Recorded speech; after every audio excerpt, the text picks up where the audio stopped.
నమస్తే, welcome to TS news room. నేను మీ తాడూరి శ్రీనివాస్. ఈరోజు ప్రపంచవ్యాప్తంగా ఒక చర్చనీయాంశం, మరీ ముఖ్యంగా భారతదేశం జియోపాలిటిక్స్కి ఇంపార్టెంట్ ఒక విషయాన్ని విశ్లేషించే ప్రయత్నం చేద్దాం. బలూచిస్తాన్ శబ్దం కంటే నిశ్శబ్దం చాలా గొప్పది.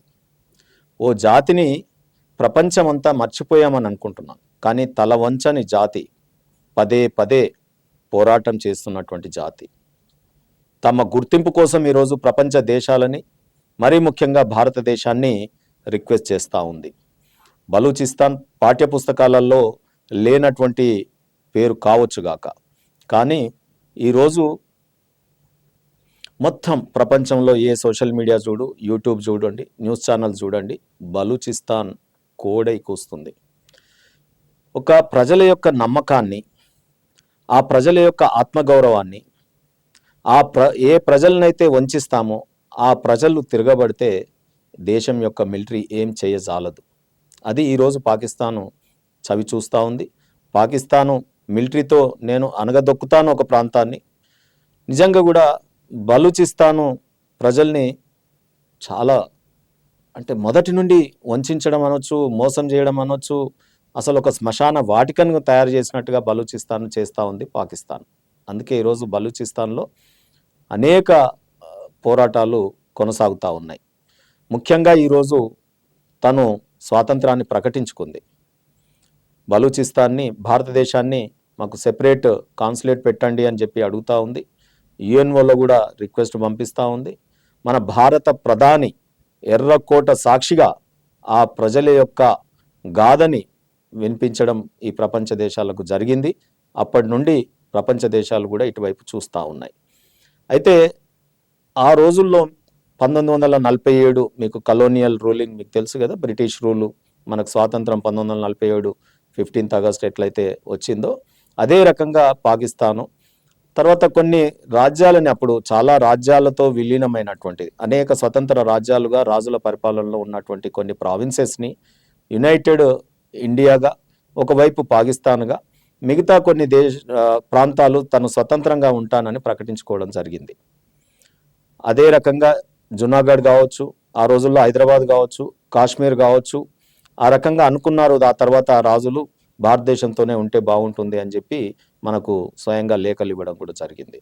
కానీ బలూచిస్తాన్ డిఫరెంట్. బలూచిస్తాన్ని పాకిస్తాను అప్పుడు మిలిటరీ యాక్షన్తో జబర్దస్తిగా ఖాన్ ఆఫ్ కలాత్ని, అంటే కలాత్ అనే దానికి అప్పుడు ఖాన్ ఎవరైతే ఉన్నారో ఆ కలాత్ ఆఫ్ ఖాన్ని తీసుకెళ్ళి కరాచీలో నిర్బంధించి జబర్దస్తి గన్ను పెట్టి మరి రాయించుకొని విలీనం చేసుకోవడం జరిగింది. అయితే ఈ కలాత్ ఎప్పుడైతే వాళ్ళు విలీనం చేసుకున్నారో ఈ బలూచిస్తాన్ అనే ప్రాంతం పాకిస్తాన్లో ఒక 44% ల్యాండ్ పాకిస్తాన్లో బలూచిస్తాన్ కలిగి ఉంటుంది విస్తీర్ణం. అయితే బలూచిస్తాన్ లేకపోతే పాకిస్తాన్ చాలా చిన్న దేశంగా మారబోతుంది. అయితే బలూచిస్తాన్లో 44% ల్యాండ్ ఉన్నా కానీ ప్రజలు చాలా తక్కువగా ఉంటారు. కానీ రిచెస్ట్ ఆఫ్ ది స్టేట్ పాకిస్తాన్లో, చాలా రిచెస్ట్ ఆఫ్ ది స్టేట్, కానీ poorest of the poor people అక్కడ ఉంటారు బలూచిస్తాన్లో. అంటే బలూచిస్తాన్లో బంగారు నిల్వలు ఉంటాయి, కాపర్ నిల్వలు ఉంటాయి, ఖనిజాలు ఉంటాయి. ఆ తర్వాత అనేక రకాలైనటువంటి అక్కడ ఉన్నటువంటి గ్వాదర్ పోర్ట్ ఏదైతే ఉందో పోర్ట్ ఉంటుంది. ఈ మధ్య కాలంలో అనేక విషయాలు నేను ముందు చెప్తాను. అయితే ఇది జియో పాలిటిక్స్ విషయం మాట్లాడిన తర్వాత అసలు బలూచిస్తాను స్వతంత్ర దేశంగా మనుగడ సాగిస్తుందా, వాటికి అంత ఇన్కమ్ ఉందా, ఆ స్థాయి ఉందా అనేది మనం చర్చల్లోకి పోదాం. అయితే ఈ పాకిస్తాను ఆక్రమించిన తర్వాత ఒక స్వతంత్ర జాతి ఎన్నటికైనా మోసమని మిలిటరీ బూట్ల కింద నలిపే ప్రయత్నమే చేసింది తప్ప, ఇంక్లూజివ్గా పంజాబ్ ప్రాంతాన్ని చూసినట్టుగా పాకిస్తాన్లో పంజాబ్ను ఒకలా చూస్తుంది, మిగతా రాష్ట్రాలను ఒకలా చూస్తుంది. అందుకే ఇవాళ పీఓకే ప్రజలు కానీ బలూచిస్తాన్ కానీ మేము సెపరేట్ అవుతాం లేదా మమ్మల్ని ఇండియాలో విలీనం చేయండి అని అడుగుతూ ఉన్నారు. ఇది దశాబ్దాల నరహింస, మానవ హక్కుల హననం జరుగుతూ ఉంది బలూచిస్తాన్లో. అయితే బలూచిస్తాను ఎందుకు ప్రజలు ఈ మధ్యకాలంలో ఎక్కువగా మరి పోరాటం చేస్తూ ఉన్నారంటే ఆర్మీ యొక్క అత్యాచారాలు, ఎన్కౌంటర్లు, తప్పిపోయిన యువత, రోడ్డు మీద వెళ్తూ యువత సడన్గా గాయబైపోతారు, తల్లులు ఫోటోలు పట్టుకొని తిరుగుతారు, పోలీస్ స్టేషన్ల చుట్టుపోతారు, కానీ అతిగతి ఉండదు. అన్నదమ్ములని కిడ్నాప్ అయినారని చెల్లెన్లు, అక్కలు, అమ్మలు అందరూ లేడీస్ ఫోటోలు పట్టుకొని తిరుగుతూ ఉంటారు రోడ్ల మీద, పోలీస్ స్టేషన్ల చుట్టూ. ఎక్కడ చూడు మారణ హోమం, సామూహిక దహన సంస్కారాలు జరుగుతాయి. అసలు సామూహిక వివాహాలను చూసినాం, కానీ బలూచిస్తాన్ పోతే ఒకటేసారి 100 మందిని ఒకటేసారి గ్రేవ్ యార్డ్లలో ఫ్రీగా ఏదో చేస్తున్నట్టుగా ఒక రిసార్ట్స్ లాగా అక్కడ దాన సంస్కారాలు జరుగుతూ ఉంటాయి. ఇంత మారణ హోమం. అందుకే బలూచిస్తాను ఒక స్వేచ్ఛాయుతమైనటువంటి శ్మశానం లాగా కనిపిస్తూ ఉంటుంది అని మెహ్రాన్ మర్రి గారు కూడా మాట్లాడుతూ ఉంటారు, అక్కడ పోరాటం చేస్తూ ఉంటారు. అయితే ఈ బలూచిస్తాన్లో ఇప్పుడు పోరాటం చేస్తున్నటువంటి నాయకులు ఎవరెవరు అని కొంత అకాడమిక్గా చెప్పే ప్రయత్నం చేస్తాను. బలూచిస్తాన్ పోరాటాన్ని ఒక పాకిస్తాన్ వీళ్ళ పేర్లు వింటేనే చాలా భయంతో వణికిపోతూ ఉంటుంది. అనేక మందిని వీళ్ళని కిడ్నాప్ చేసింది, చంపేసింది. వాళ్ళని చంపడం వల్ల ఉద్యమం పెరుగుతుంది తప్ప ఎక్కడ తగ్గట్లేదు. వాటిలో మీకు కొన్ని పేర్లు మీకు చెప్పే ప్రయత్నం చేస్తాను. నవాబ్ అక్బర్ బుగ్లీ, మాజీ గవర్నర్, బలూచి పోరాట సింహం అంటారు వారిని. బ్రహ్మదాగ్ బుక్తి, సో బలూచ్ రిపబ్లికన్ పార్టీ వ్యవస్థాపకుడు. మెహ్రాన్ మారి కలాత్ రాయల్ ఫ్యామిలీకి చెందినవారు. ఆ రోజుల్లో అది రాయల్ పరిపాలనలో ఉండేది. మనకు ఇరాన్కి బార్డర్గా ఉంటుంది, ఇది ఆఫ్ఘనిస్తాన్కి బార్డర్గా ఉంటుంది. ఇరాన్లో కూడా ఆ బార్డర్లో కొన్ని గ్రామాల్లో మొత్తం బలూచి మాట్లాడేటటువంటి ప్రజలే ఉంటారు. హైర్బర్ మారి ఫ్రీ బలూచిస్తాన్ మూవ్మెంట్ నాయకుడు. డాక్టర్ అల్లా నజర్ బలూచ్ భూగర్భ పోరాట సంస్థ బిఎల్ఎఫ్ నాయకుడు. వీళ్ళందరి పేర్లు వింటేనే పాకిస్తాన్ వణికిపోతూ ఉంటుంది. అందులో ముఖ్యంగా ఈ రోజుల్లో మీ అందరికీ తెలుసు, ఒక యువ డాక్టర్, ఆమె మరెవరో కాదు, డాక్టర్ మహ్రాంగ్ బలూచ్. వారి ప్రసంగాలు ఎంత శాంతియుతమైన పోరాటం. ఆమె మాటలే తూటాలై పేలుతూ ఉంటాయి. అక్కడ పాకిస్తాన్ మిలిటరీని ఆమె మాట్లాడుతుంటే గజగజ వణుకుతుంది. ఈ మధ్యకాలంలో ఇస్లామాబాద్కి వెళ్ళినప్పుడు అక్కడ పాకిస్తాన్లో మిలిటరీ గవర్నమెంట్ ఆమె పాస్పోర్ట్ని కూడా సీజ్ చేయడం జరిగింది. అయినా ఆమె శాంతియుతమైనటువంటి పోరాటాన్ని ఎంచుకుంది. ఆమె వెనకాల ఏం సైనికులు ఉండరు, పోరాటం ఉండదు, బట్ మాటలే, ఆమె ప్రసంగాలే ఈరోజు ప్రజల్ని వేలాది మందిని, లక్షలాది మందిని కదిలిస్తూ ఉంది. ఆ పాకిస్తాన్లో ఒక స్త్రీ గొంతుకి సైనిక సింహాసనాలు ఇట్లా గడగడలాడి ఊగుతూ ఉన్నాయి. సో ఈ యువ డాక్టర్ యొక్క గుండె ధ్వని ఏంటంటే, ఆమె తండ్రిని కిడ్నాప్ చేసి చంపేసారు, ఆమె వాళ్ళ అన్నదమ్ములందరినీ కూడా ఆ రకంగానే ఇది చేసినారు, కిడ్నాపులు చేసినారు. కానీ అహింసని ఎంచుకొని ఒక శాంతియుతమైనటువంటి పోరాటం. ఆమె రూపం ఒక అగ్ని రూపం అనుకోవచ్చు. ఆమె ఎక్కడికి వెళ్ళినా లక్షలాది జనం ఈరోజు వస్తూ ఉన్నారు. ఆమె ఒకటే చెప్తుంది, నన్ను నిర్బంధాలు కానీ ఈ బెదిరింపులు కానీ నన్ను ఏమీ చెయ్యవు, నేను వెనక్కి తగ్గను, నేను తప్పకుండా నా మాటని, నా ప్రజల యొక్క వేదనని, నా తండ్రి కిడ్నాప్ చేసి చంపినారు వారి ఆత్మని మరి ఈరోజు పలికిస్తుంది తప్ప నేను ఎక్కడ కూడా, నేను గల్లంతైన వారి యొక్క కూతుర్ని కాబట్టి నాకు అసలు భయం అనేదే లేదు, నేను ఈ పోరాటాన్ని కొనసాగిస్తానని వారు మాట్లాడుతూ ఉంటారు. కాబట్టి గన్నుల కంటే ఆమె గొంతే ఒక గన్నై అక్కడ మోగుతూ ఉంది. అదే రకంగా మీకు ఇంతకుముందు చెప్పినట్టు కొన్ని పోరాట సంస్థలు కూడా ఈ మధ్యకాలంలో మరి ఐక్య కార్యాచరణ కొంత చేస్తూ ఉన్నారు. ఎవరికి వారుగా కూడా మిలిటరీ గెరిల్లా యుద్ధం అనొచ్చు, యుద్ధాలు చేస్తూ ఉన్నారు. వాటిల్లో ఆ సంస్థల యొక్క పేర్లు మీకు చెప్పే ప్రయత్నం చేస్తాను. Baloch Republican party BRP, free Balochistan movement FBM, Baloch national movement BNM, Balochistan liberation army BLA. ఇది చాలా ప్రాచుర్యంలోకి వచ్చింది. చాలా మిలిటరీని బాగా ఎదిరిస్తూ ఉన్నారు.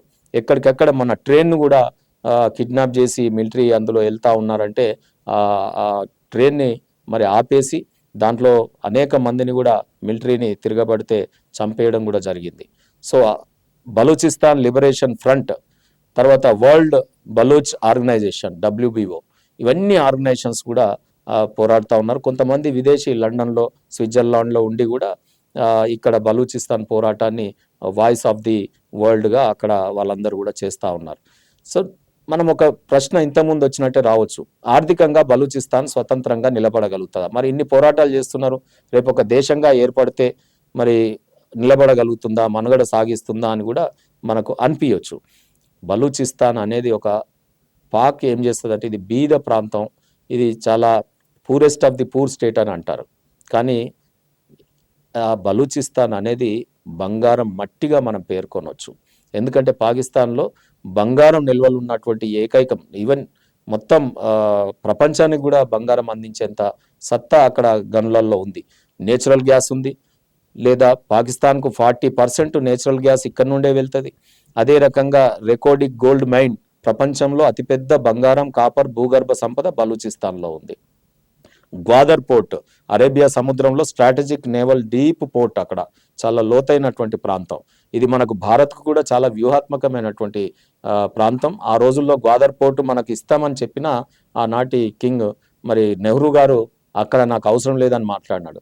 దానికి ఇవాళ $60 బిలియన్ ఖర్చు పెట్టి చైనా అక్కడ సీపేక్ అనే ఒక ప్రాజెక్టును చేస్తూ ఉంది. వ్యూహాత్మకంగా చూడండి, ఇవాళ జియో పాలిటిక్స్లో మనకు ఆ గ్వాదర్ పోర్ట్ కనుక ఉండుంటే నేవీలో ఇవాళ పాకిస్తాన్ ఆటలు సాగేటివే కావు, మన వైపు కన్నెత్తి కూడా చూసేది కాదు. సో అటువంటి గత కాలంలో నెహ్రూ కొన్ని మరి స్ట్రాటజిక్ మిస్టేక్స్ ఈరోజు మనకు భారతదేశానికి, ఈరోజు కూడా మనకు పాకిస్తాను ఈ రకమైన పోరాటం చేయాల్సిన పరిస్థితి ఏర్పడతా ఉంది. భారతదేశం ఎందుకు పట్టించుకోవాలి అసలు దీన్ని? పాకిస్తాన్ సైనిక శక్తిని, అదే రకంగా సీపెక్ను మనం చైనా ఎందుకంటే కోల్డ్ వార్ చేస్తూ ఉంది, వెనకాల నుండి బ్యాక్ స్టాబింగ్ పాకిస్తాన్ ముందు పెట్టుకొని ఆ చైనా ఏదైతే రోడ్డు నిర్మాణం చేస్తూ ఉందో చైనా టు బలూచిస్తాన్ ఆ బార్డర్ వరకు, గ్వాదర్ పోర్టు వరకు, ఆ రోడ్డు వ్యూహాత్మకంగా రేపు చైనా పాకిస్తాన్ మన మీద కలిసి యుద్ధం చేయడానికి స్ట్రాటజికల్గా మనకు పెద్ద ఇబ్బంది ఏర్పడే ప్రమాదం ఉంది. అందుకే 1971 లాగా బంగ్లాదేశ్ లాగా ఇక్కడ కూడా మానవ హక్కులకు మద్దతుగా భారతదేశం నిలవాలి. మన మోడీ గారు కూడా మన ఎర్రకోట సాక్షిగా వారు మాట్లాడడం జరిగింది, వారికి ఆ ధైర్యాన్ని కూడా ఇవ్వడం జరిగింది. అయితే బలూచిస్తాన్ ప్రజలకు పాపం ఎక్స్పెక్టేషన్ ఏంటంటే బంగ్లాదేశ్ని భారతదేశం చేయగలిగింది కదా వేరే దేశాన్ని, మరి అదే రకంగా ఇవాళ బలూచిస్తాన్ని కూడా గుర్తించి భారతదేశం చేయగలుగుతుంది. వాళ్ళకు మోడీ గారి మీద కొంత ఎక్స్పెక్టేషన్ ఉంది. తప్పకుండా మనం ఇంటర్నేషనల్ ట్రీటీస్ని బట్టి యుఎన్ఓ అక్కడ ఉంది కాబట్టి అవన్నిటి తరపున మనం అంటే ఒక పొలిటికల్ మూవ్మెంట్ వేసేటప్పుడు చాలా జాగ్రత్తగా ఆలోచించి వేయాల్సి ఉంటుంది. కానీ సంపూర్ణ మద్దతు మనం బలూచిస్తాన్కు ఇవ్వాలి, ఇస్తున్నాం కూడా. అయితే ఇది చైనాకు చాలా కలవరబెట్టేటటువంటి అంశం బలూచ్ పోరాటం. ఎందుకంటే సీపెక్ ప్రాజెక్టులో ఇప్పుడు నేను చెప్పాను కదా, మొత్తం బలూచిస్తాన్ మీదనే ఆధారపడి ఉంది. అక్కడ ఈ మధ్య కాలంలో ఏంటంటే చైనీస్ని ఫారెన్ సెటిలర్స్గా బలూచిస్తాన్ ప్రజలు భావిస్తూ ఉన్నారు. అందుకే వారి మీద దాడులు చేస్తూ ఉన్నారు, వారిని అనేక మంది ప్రాణాలు కూడా పోతూ ఉన్నాయి. అందుకని చైనా కలవరపడి పాకిస్తాన్ మిలిటరీ మీద నమ్మకం లేక నా మిలిటరీనే నేను అక్కడ పెట్టుకుంటాను అని చెప్పి మాట్లాడుతూ ఉంది చైనా. కాబట్టి దాని మీద చైనా చాలా కలవరపాటుకు గురవుతూ ఉంది. ఈరోజు ఆ హైవే ఏదైతే ఉందో ఆ హైవేలు వేసి ఆ హైవేల మీద ఒక జాతిని అంచాలనుకుంటే అవి ఈ ప్రజల్ని అంచలేరు. బలూచిస్తాన్ ప్రజలు చాలా యునైటెడ్గా పోరాడుతూ ఉన్నారు. మరి అదే రకంగా యుఎన్కి కూడా డాక్యుమెంట్స్ పంపిస్తూ ఉన్నారు. ఇవాళ హ్యాష్ కూడా రిపబ్లిక్ ఆఫ్ బలూచిస్తాన్ అనే హ్యాష్ కూడా చాలా ఫెమిలియర్ అవుతా ఉంది, ట్రెండింగ్లో ఉంది.